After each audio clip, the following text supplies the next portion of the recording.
Nga unë tha ka vetëm vetulla.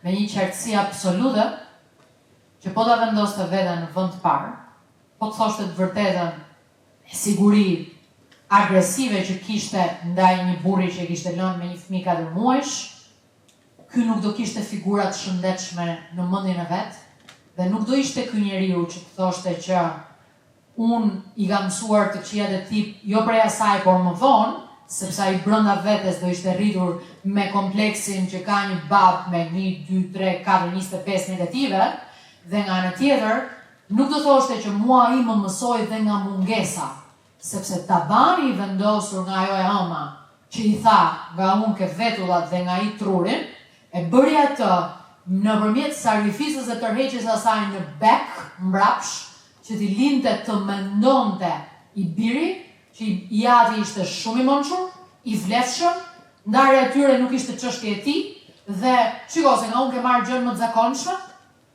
dhe nga i ke marrë gjën më të jashtëzakonshme pikërisht se të mungon, dhe nëpërmjet mungesës ai kuptoi se si e mbushte gropën e cila ishte grop, po jo e zezë, se ekzistonte ajo. Gropat e zeza nuk mbushen. Gropat mbushen në rast se ne kemi qartësinë për t'i lënë së paku të pambushura, jo më të mbushura me pluse. E njëjta gjë është e fundit gjë që do t'ju them. Mençuria e një gruaje që vlen për gjithë botën rreth saj, duhet përdoret për atë vetë. Ma jemi foton e fundit që me cilën tallen ata që nuk e heroin or victim. Ju lutem. Përgjithsisht, në këtë turbulencë jo bardhëzi vlerash, e kanë bërë gruan të jetë e pa qartë për çfarë roli shërues duhet ketë tek vetja. Dhe një grua në mënyrë simultane është një viktim e cila fuqizohet kur diçka ndodh, sepse ajo mund të zgjedhë nga cila situatë përfiton më shumë. Ky është cinizmi me cilën i drejtohen gruas. Ti luan viktimët, ti bëhesh heroin nëpërmjet viktimizimit.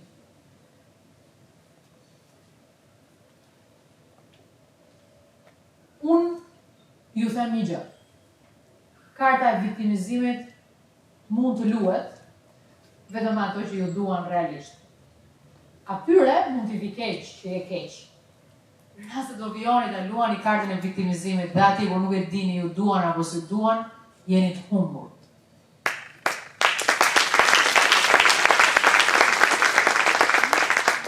Edhe e di që do ketë plot gra që më thonë që ne na kanë kafshuar gratë që kanë bërë viktimat me ca burra. Por problemi është që nuk është problemi kafshimit të tyre. Është problemi që edhe një i fort mendon që mban let më gjuajnë, se nuk ka çam gjën. Mban let më gjuajnë, nuk ka çam gjën, se unë jam aftë, unë jam zonja, unë jam e drejtë, se puna do flasë për mua. Bullshit. Kafsho bek.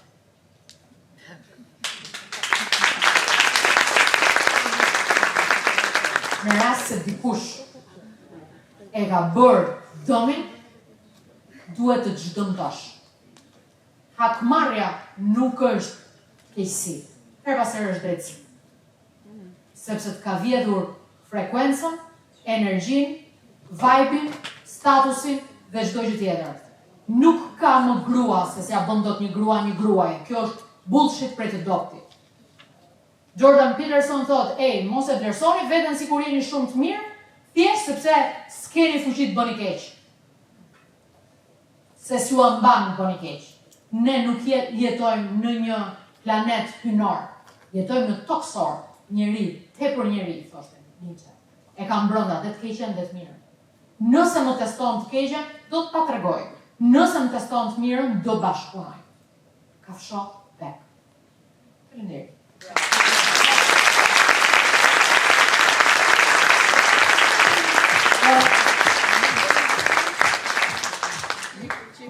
Unë nuk e di se si e keni organizuar, se si e keni menduar.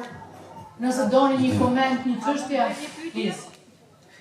Grida ka përshtypjen që kush ka dëshirë të bëjë një pyetje, mundet që ta realizojë. A çoni? Jo, mos u çot. Ju përshëndes të gjithëve, përshëndes të organizatorët. E nderuar zonja Grida, uroj që zëri yt i pakushtëzuar, i zonjës Nora, i zonjës Shukriu Janilës, të vazhdoj të të motivoj dhe të përsos vazhdimsi. Ju tashmë jeni edhe një simbol në ekran dhe ne ju ndjekim jo vetëm për mençurinë, po edhe për imazhin. Po guxoj që pyes. A keni bërë sa duhet për të evidentuar sipas hierarkisë së vlerave gratë e suksesshme në frontet ku punojnë dhe që përcjellin mesazhe tepër të rëndësishme për kohën që jetojnë dhe që do të jetojnë. Faleminderit.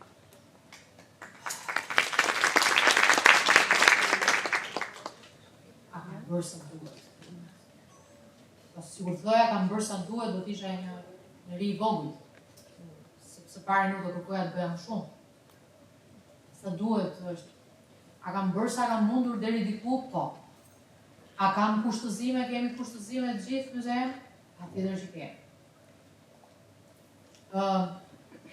Një media nuk është një pronë, dhe atyre që janë pronarë nuk është një pronë.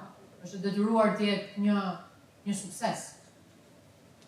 Pa diskutim, unë nuk jam nga ata që të them që ky popull do tallavat i japë. Nuk jam aty. Por që je detyruar her pas here të ndjekësh aktualitetin, të ndjekësh atë që ka interes, dhe që t'i thuash edhe ca grave, se më përmende Anilën dhe Norën, po më të disa janë gra si Anila, se Nora ka qenë politike, sa janë gra si Anila, që është 1000 herë më heroike dhe ca gra për kundrejt ca grave në politik, që ka bërë atë që të bën Anila. Tani t'jemi të vërtet. Se unë gjej plot goca dhe gra shumë profesioniste, dhe prandaj përmendaj këto, që thonë, vjune të po debat nuk bëj. Ai nuk është format për intervistë, ai është format për debat. Dhe në këtë moment mua më bie produkti. Edhe ju, po t'ju prishet produkti, kudo që jeni, nuk keni çfarë bëni. Të thoni ju, a do ta bëj unë një grua agresive me zor? Jo, absolutisht, por nuk mund ta nxjerr me zor, edhe pse nuk është agresive, se është grua. Janë dy gjëra të ndryshme, janë dy trajtore që do të ecin paralel. Pra, unë her pas here e them, nuk kemi asnjë grua sonte në panelët, e kanë mund të ndjesin. Por se sa janë gratë që përballohen me kostot e agresivitetit në këtë botën shqiptare dhe që mos pyesin, që i bëjnë komente mbrapa, që i bëjnë meme mbrapa dhe që kjo është pjesë e kostove të kësaj jetë dhe karriere profesionale, janë shumë pak. Janë shumë pak.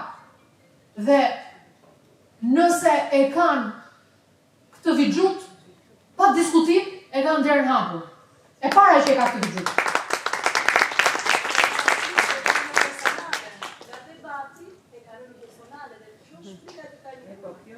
Sepse duke debatuar, e harron për çfarë të debaton. E kalon në personale. Po. 3 ditë zgjat. E po për këtë po ju them. Nuk ka, unë prandaj e dashur, unë prandaj jam i djathtë. Dhe nuk jam i djathtë se është Partia Demokratike që s'është e djathtë. Jam i djathtë sepse një herë Anila nuk e mban mend. Po e referoj disa herë këtu se kemi bërë biseda me gjysmë shakaje. Po duhet kalosh jetën për të kuptuar je djathtë apo e majt. Dhe ideologjia është si punë lëkure. Unë jam e djathtë sepse nuk besoj që ka free lunch ndonjëherë. Nuk ka sup lirë masi vonë, nuk ka for gratis. Asgjë nuk është gratis. Pra ajo do të vi me goditjen personale. Po dhe ai tjetri me goditjen personale e ka përballuar. Ashtu ka nisë dhe për atë. Mbasi ndodh një herë, 2 herë, 3 herë, ju më dini mua që s'jam goditur personalisht? Dhe në rast se mbjetojmë dhe ja dalim, sot, ka një vlerë, mbahen mend se çam kanë goditur personalisht? Pra dhe thash, 49 ti është ti, 51 ti e tjetri, the winner takes it all. Duhet fitosh dhe harrohet se çfarë është në humbje. Nëse ti nuk e kalon atë cak, atëherë mbetesh aty gjithmonë. E kanë personale, në fund ditës personale është gjithçka. Se nuk është publike politika, personale është, unë e kam personalisht politikën. Unë realisht mendoj që ky vend ka 100 e sa vite që ka rishpërndarje të kapitalit. Ti marrim cave, t'ja japim cave. Ose merja publiku dhe jepja oligarkut, po tani nuk duhet bëj politikë.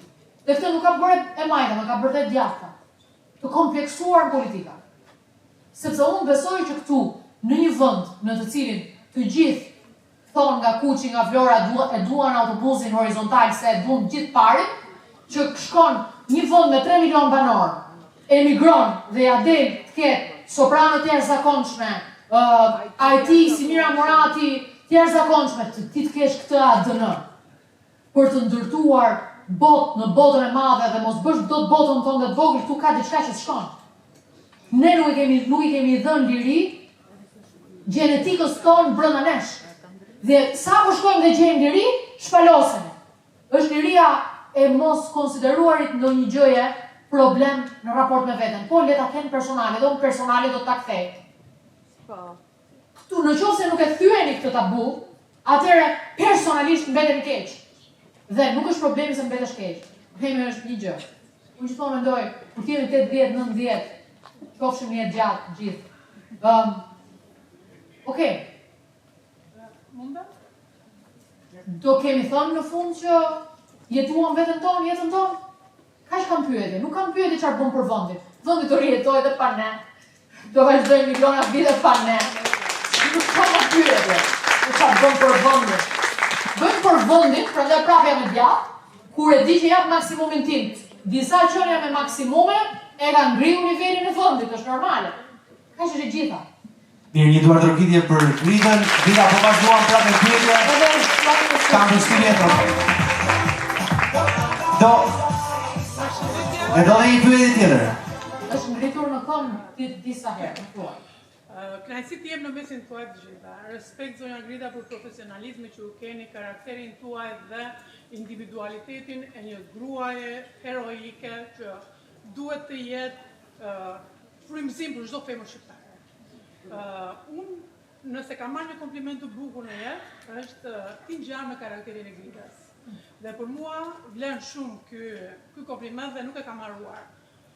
Në eksperiencën time të punës, kam qenë administrator aseteve kriminale dhe më është dashur që gjatë profesionit tim të përballem me burra, me meshkuj dhe gjithmonë meshkujt e kam pasur problem që një femër të jetë drejtuese. Por unë ju kam treguar të gjitha që një femër është një lider e vërtet, udhëhiqet nga parimet e drejta, di ta tregojë vendin e saj atje ku ajo duhet ta tregojë. A kanë pasur gjëra personale, pa diskutim që e kanë kthyer personale. Ministra, sekretar përgjithshëm dhe pozicione drejtuese titullarësh. Por unë sot kam fituar kundrejt këtyre. Edhe këtu përfugjën që në prokurori të pushojnë çështje penale, gjykata e ka detyruar prokurorin që të regjistrojë çështjen penale dhe këto persona të përballen me drejtësinë. Do unë jam shumë kryelar për këtë. Ka për ju situar për ish presidentin Obama,